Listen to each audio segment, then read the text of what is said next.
everybody's full of shit. Motherfuckers typing out woke-ass tweets. Jada, I love you. G.I. Jane 2, can't wait to see it, all right? That was 25 seconds, the first global live stand-up special in streaming history. The opening sermon detonates the foundation of modern fragility ideology in a single sentence.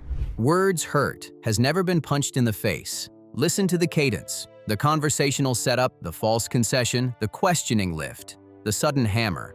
This is a rhetorical structure built in Brooklyn, refined over 40 years of road work, and weaponized into something resembling a secular sermon.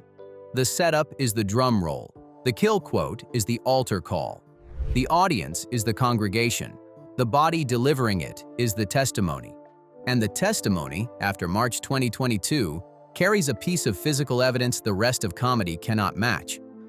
The body in front of the microphone is the body that absorbed the most globally televised act of physical comedy violence in history and continued the show.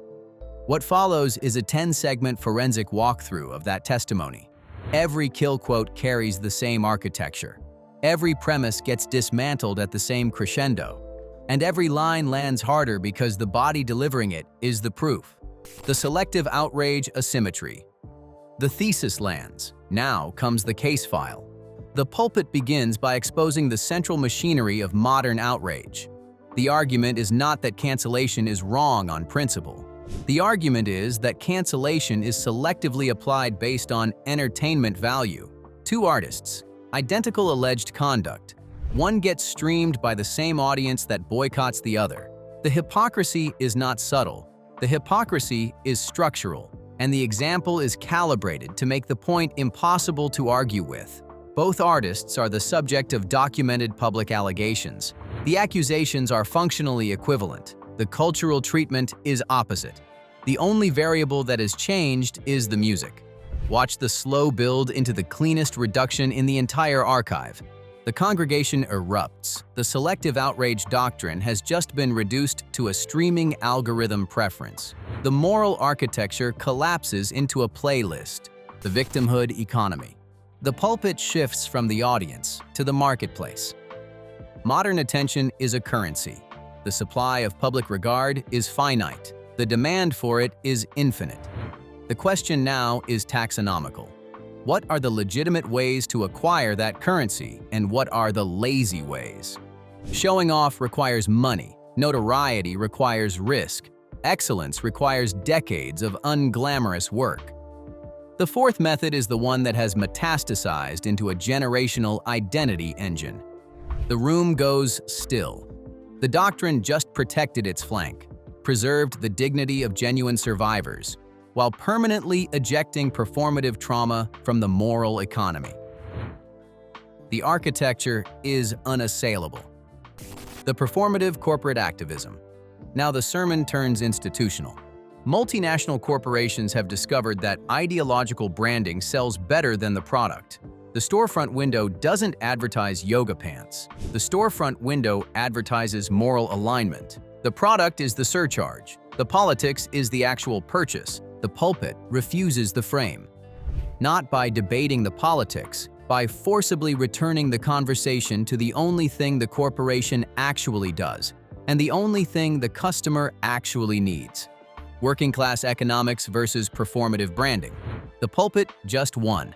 Material reality restored to a marketplace drowning in moral surcharge. The safe space liturgy. The corporate jargon spreads. Every Fortune 500 office tower has imported the same vocabulary set. Safe space, scene, lived experience, diversity, belonging. It functions as a kind of secular liturgy, recited at quarterly all-hands meetings, printed on lanyards, embedded in mandatory training modules. The vocabulary is supposed to describe an actual condition of psychological safety. The pulpit demonstrates, in a single 45-second narrative, that the vocabulary describes nothing, that the words are pure liturgy, that the material reality of the people inside the safe space has not changed by one molecule. The corporate liturgy just got annihilated by a single biographical detail. 8 years for manslaughter. The diversity and belonging language is exposed as wallpaper over an unchanged room. The cancellation mob and the supply chain. Act 2 Crescendo. The mob has spent 90 seconds in this sermon being separated from its corporate sponsors, its safe space liturgy, and its Selective Outrage rulebook. The argument has been escalating in volume and scope. Now comes the structural blow, the single line in the entire 40-year archive that turns the prosecution toward the audience itself. The mob has been performing moral superiority on a device whose supply chain involves the most grotesque labor practices on earth. The pulpit is not going to argue with the politics of the cancellation. The pulpit is going to argue that the device used to broadcast the cancellation invalidates the cancellation entirely. Sharp intake of breath. The mob just got tied to its own supply chain. Every smartphone in every hand at every cancellation campaign is suddenly evidence against the cancellers. The participation trophy doctrine. Cool the room. Drop back 5 years. Before the slap. Before the global broadcast, before the meta-context that would later make every line in this archive impossible to argue with. Just a smaller theater, an intimate special, a father working out the doctrine of resilience that would eventually become the apex case in 2023. The argument is structurally unfashionable. It is the inverse of every educational consensus of the last 20 years. Childhood adversity is not damage. Childhood adversity is curriculum. The trauma-informed model is the actual harm. The participation trophy model is the long-term design flaw, and the working-class parent who refuses to insulate their child is doing the actual job of parenting. The kill quote uses cartoonish hyperbole as the delivery vehicle. The hyperbole is the sugarcoating. The argument underneath is one of the most structurally serious propositions in the modern comedy archive, that a generation raised without friction is a generation that will not survive the friction it inevitably encounters as adults. The doctrine of preparation versus protection. The cartoonish hyperbole of white art drills lands because the underlying argument is structurally serious. Bullies as essential curriculum. I identify as poor. This is where the sermon turns inward. For 7 minutes, the pulpit has been prosecuting the audience. The selective outrage of the streaming algorithm, the performative branding of the corporate apparel, the empty liturgy of the safe space, the supply chain of the cancellation device, the participation trophy model of the modern parent. Then, sitting at the 8th slot of his own special, on the largest stage in the history of stand-up comedy, the preacher does the one thing the doctrine never seems to allow. He turns the prosecution on himself. He admits that the spoiled, fragile, consequence-free generation he has just spent 40 minutes indicting, he is one of the architects of it. His own children, his own household, his own complicity in the manufacture of fragility. The vulnerability is not a tactic. The vulnerability is the structural pivot. The congregation goes warm. The applause is different, slower, longer, recognizing what just happened. The preacher just confessed. The class alienation from his own offspring is the credential that buys him the right to deliver the next 2 segments. You cannot indict a generation without first indicting your own household. I'm not a victim, baby. March 27, 2022. The 94th Academy Awards. A globally televised live broadcast. The largest physical assault on a comedian in the history of American entertainment. The aggressor returns to his seat, wins his Oscar, gives a tearful acceptance speech. The injured party walks off stage with a joke and continues to host the broadcast. For 11 months, the cultural pressure to accept the role of victim is enormous. The morning shows are calling. The therapy couch invitations are stacking up. The trauma economy is offering the highest social currency available: survivor status, victim language, the apology tour. Every modern incentive points towards sitting down on the sympathetic host couch and reading the script. And for 11 months, the silence is total. No interviews, no statements, no legal action, no press tour. The pulpit absorbs the cultural pressure and waits. The wait itself becomes the first refusal.